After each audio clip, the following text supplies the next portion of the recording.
Hey guys, I'm Kamen Rider Silver, and today we're going to be doing a Kamen Rider review. And now, I don't own a whole ton of Kamen Rider stuff. I just want to let you know that. A lot of the stuff that I have is actually candy toys, because, you know, it's expensive to buy the TK figures. Well, they're not TK, that was just what the drive ones were called.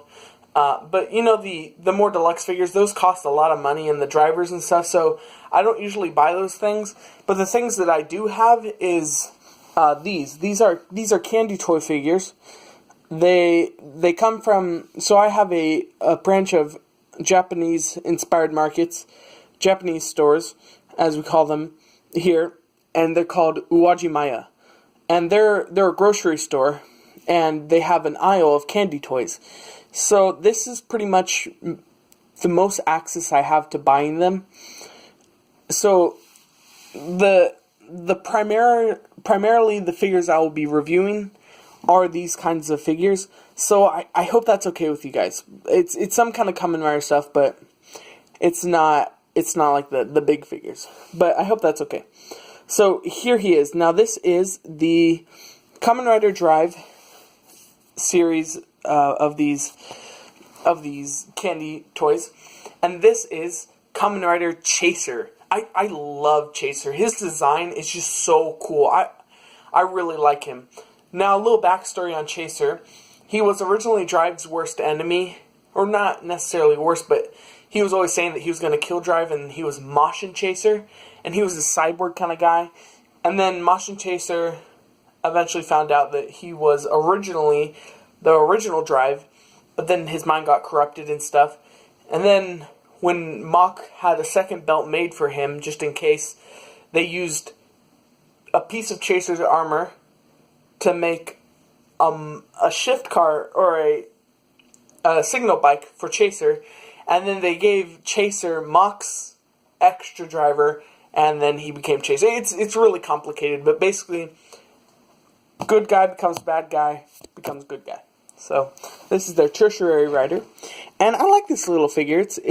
These are, I think they're about 3 3/4 inch figures, we'll see.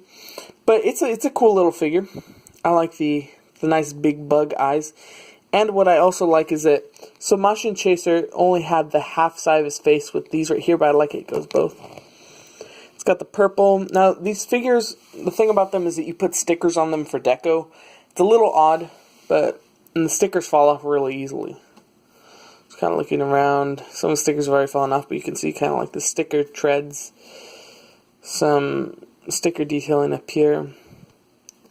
You have to put stickers right here. And there were like bands on the leg, but they weren't very important, so I didn't put them on.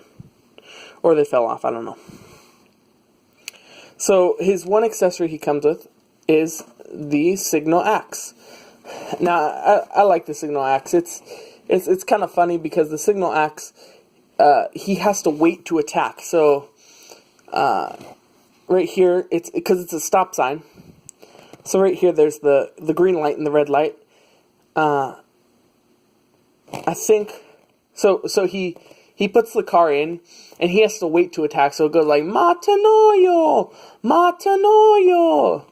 And then when it lets him go, it goes, Iteio! Or something like that. And then he can attack with it. So I think that's kind of a cool feature that they even just include, that there's the little slots right there where those lights usually illuminate from. And the way that it goes in his hand, these figures don't have like hands to hold with. They already have hands that are gripped.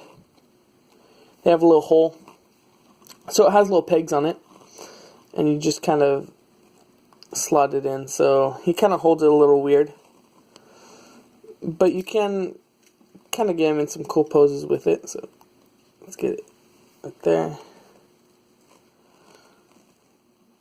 Kind of just him, just kind of, I don't know, doing something with it. I don't know.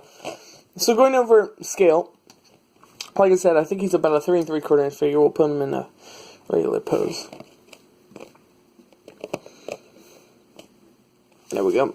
And we'll bring in another 3 3/4 inch figure. So here is Iron Man. So he may be even a little smaller, maybe about 3.5 inch.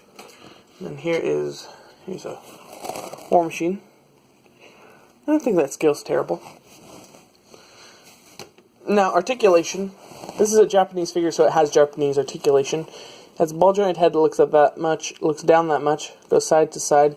He has these ball hinges like at the shoulders go up, forward, all the way around. He has a single jointed elbow. He has a swivel at the hand right here, so it goes like that. And he has nothing else. And he has no waist swivel, no ab crunch. Then he has ball joints right here, forward, back, in and out. Single jointed knee, and then a ball hinge at the foot. So he has some ankle pivot, and it goes forward and backward. So, you know, he's small, but he packs a little bit of a punch. And for only being, these figures, at least where I get them from, are only $7, and usually online they go for about $7 or $8. So for $7 or $8, you know, you put them together, you display him. You know, I don't think it looks too bad in your collection. So you don't have to pay, you know, the $40-ish usually that those big figures are. So, thank you guys for watching. Stay tuned for some other Kamen Rider reviews there of this sort. Don't forget to like, subscribe, and I'll see you guys next time. Bye!